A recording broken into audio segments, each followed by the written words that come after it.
Οπότε ναι, ας περάσουμε σιγά σιγά στα θέματα, συγγνώμη που το διάκοψα. Δηλώσεις από τον Ηλία Κασιδιάρη βλέπουμε, για να περάσουμε στο αποτέλεσμα λίγο έτσι, τι έχω στο νόμο. Και το είχα προβλέψει κιόλας, το είχα προβλέψει ότι είχα πει και στο παρελθόν ότι ο Ηλίας Κασιδιάρης πιστεύω ότι θα κοιτάξει να αποφύγει την πολιτική, επειδή έχει κουραστεί, επειδή έχει μεγαλώσει, επειδή το ένα το άλλο έχει ταλαιπωρηθεί από τη φυλακή προφανώς και θα ήθελε να ζήσει μια πιο ήρεμη ζωή. Οι δηλώσεις του αυτό λένε. Υπόθηκαν πάρα πολλά ενδιαφέροντα πράγματα. Εξελίξεις γενικότερα με τη δίκη της Χρυσής Αυγής. Πάρα πολλοί έχουν βγει, τουλάχιστον 4 με 5 άτομα με περιοριστικούς όρους. Ο Κασιδιάρης μπαίνει, βγαίνει όλη την ώρα. Το ίδιο και ο Νίκος, το ίδιο ο Μιχαλολιάκος, το ίδιο και πάρα πολλά άλλα μέλη. Δεν ξέρουμε πώς θέλει να κινηθεί η κυβέρνηση. Μπορεί οι ίδιοι να κουράστηκαν, γιατί προφανώς είναι άνθρωποι, δεν είναι θεοί, ούτε ημίθεοι. Και είναι παράδειγμα όμως η κίνησή τους μέχρι ένα σημείο και όσα έκαναν. Οπότε, ναι, μετά από ορισμένα λόγια και πράγματα που υπόθηκαν τέλος πάντων από τον Ηλία Κασιδιάρη, καταλαβαίνουμε σιγά σιγά ότι αρχίζει να οδεύει προς μια πολιτική σύνταξη, ας πούμε, και σε κάτι πιο παθητικό και όχι τόσο ενεργητικό, του τύπου να δώσει την επιρροή σε κάποιον άλλον ή απλώς να πουλάει την προπαγάνδα του και να βγει από τη φυλακή και να ηρεμήσει λίγο επιτέλους, γιατί όλη του η ζωή είναι ένα μπάχαλο πράγματι. Όπως και όλων των χρυσαυγητών. Λοιπόν, ας περάσουμε σε μερικές δηλώσεις που μάζεψα. Δεν υπάρχει κάποιο βίντεο από ό,τι έχω βρει. Μερικά άρθρα έχω μαζέψει. Καταρχάς, έχει αποστασιοποιηθεί, δεν μπορώ εγκεφαλικό, από την Χρυσή Αυγή, που είναι κάτι που το έχουμε διακρίνει εδώ και αρκετό καιρό. Δεν είναι κάτι καινούριο, αλλά ξαναυπόθεται προφανώς από τον ίδιο για να είναι ξεκάθαρος στη στάση του. Καταδίκωσε τη δολοφονία του Παύλου Φίσα και το χαρακτήρισε άθλιο έγκλημα και ότι συγκεκριμένα η δολοφονία του Φίσα σκότωσε τον ίδιο και τη Χρυσή Αυγή. Πράγματι αυτό ήταν ένα μαχαίρι που μπήκε και δεν βγήκε ποτέ ξανά για τη Χρυσή Αυγή και τον τότε εθνικισμό της Ελλάδας. Νομίζω μέχρι και σήμερα έχει προκαλέσει βλάβη αυτός ο φόνος.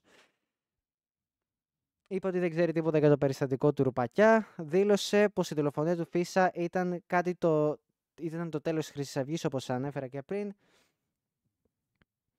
Και ένα από τα πιο σημαντικά takes που έδωσε μέσα στο δικαστήριο, ανέφερε ότι αν μπορούσε να γυρίσει πίσω τον χρόνο, δεν θα άνοιγε γραφεία της Χρυσής Αυγής παντού, γιατί χάθηκε ο έλεγχος. Πράγματι, είναι κάτι που πάρα πολλοί συναγωνιστές αναφέρουν για το πόσο ανοργάνωτη ήταν η Χρυσή Αυγή από πιο εσωτερικά και όχι επιφανειακά, όλες οι πορείες και όλα αυτά που φαινόντουσαν κάπως οργανωμένα, αλλά πιο εσωτερικά ήταν λίγο χάος, από ό,τι ξέρω εγώ ο ίδιος, τουλάχιστον από δικές μου πηγές, χωρίς να τους κατηγορώ απαραίτητα. Παραδέχτηκε ότι πληρώνει σήμερα τις συνέπειες εκείνων των επιλογών, άρα βλέπουμε έναν Κασιδιάρη τελείως μετανιωμένο για όλο το παρελθόν του. Θέλει να διαγράψει ό,τι έγινε, θέλει να παρατήσει ό,τι γενικότερα. Μετά τη σημερινή δίκη καταλαβαίνουμε ότι ο Κασιδιάρης 100% έχει απομακρυνθεί από οποιαδήποτε επωνυμία που λέγεται Χρυσή Αυγή, οποιοδήποτε άνθρωπο της Χρυσής Αυγής. Δεν θέλει να ασχοληθεί με την πολιτική, του προκάλεσε ζημιά, πληρώνει τα λάθη του παρελθόντος και επίσης μερικά ακόμα πράγματα που έχω μαζέψει εδώ πέρα γιατί είναι μεγάλη λίστα. Προφανώς το πιο κλασικό, ότι αρνείται την πράξη του να... Αρνήθηκε τέλος πάντων τη σφαλιάρα που είχε δώσει στην Κανέλη, όποιος θυμάται εκείνες τις χρυσές εποχές.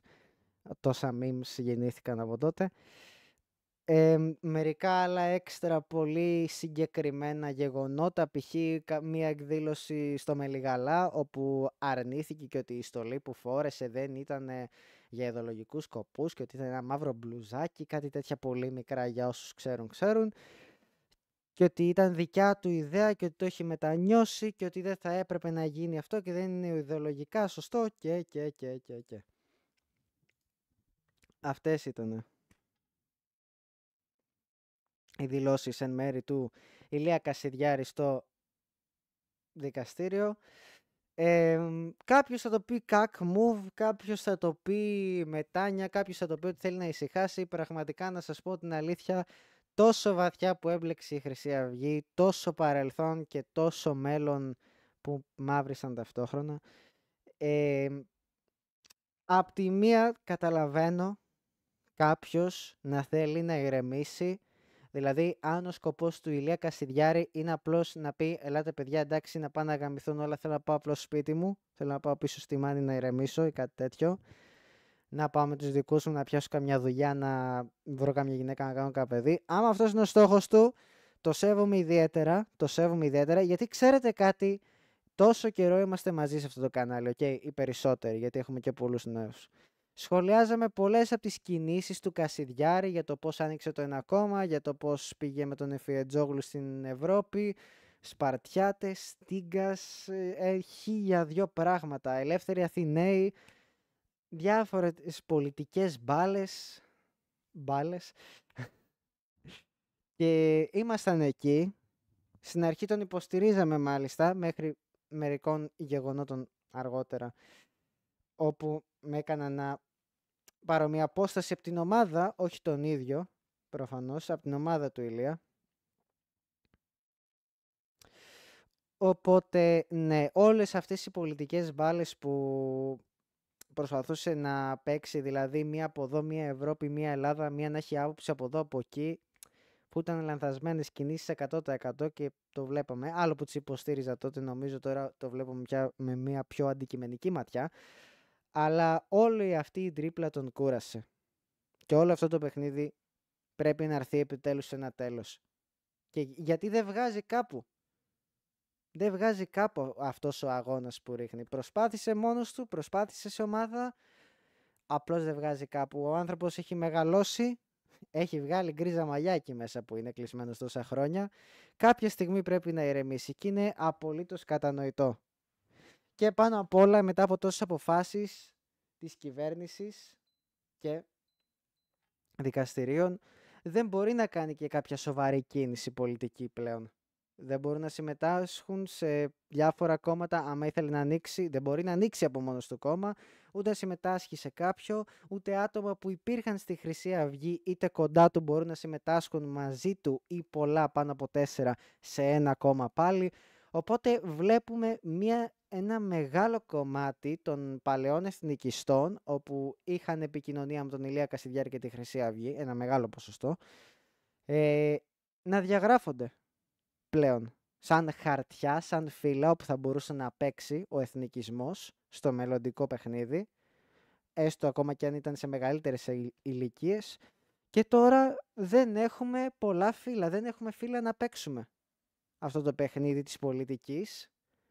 Είναι δύσκολο, πρέπει να βρεθούν νέα άτομα, σίγουρα, με νέες ιδέες, χρόνια μπροστά τους, με πιο καθαρό παρελθόν από τη Χρυσή Αυγή. Ναι, θα τολμήσω να το πω. Άγιος δεν είναι κανένας, η Χρυσή Αυγή σίγουρα δεν ήταν. Θέλουμε έναν καινούριο εθνικισμό, θέλουμε μια καινούρια ακροδεξιά, λίγο πιο καθαρή, με μια νότα από το παρελθόν, αλλά κάτι καινούριο ταυτόχρονα. Θέλουμε πάρα πολλές αλλαγές, πρέπει να φέρουμε πολύ νέο κόσμο, σίγουρα.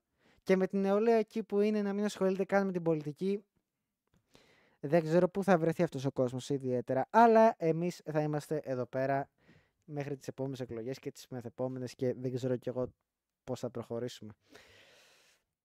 Αυτό από τον Ηλία Κασιδιάρη. Ελπίζω, right hand on the Bible που λένε και στο χωριό μου στα αγγλικά, ελπίζω επιτέλους αυτός ο άνθρωπος να ηρεμήσει, να παρατήσει την πολιτική, να μην κάνει άλλες χαζές τρίπλες και πάσες και να παίξει άλλα πολιτικά παιχνίδια όπου δεν θα τον βγάλουν κάπου πέρα από το να χάσει ακόλουθος και επιρροή.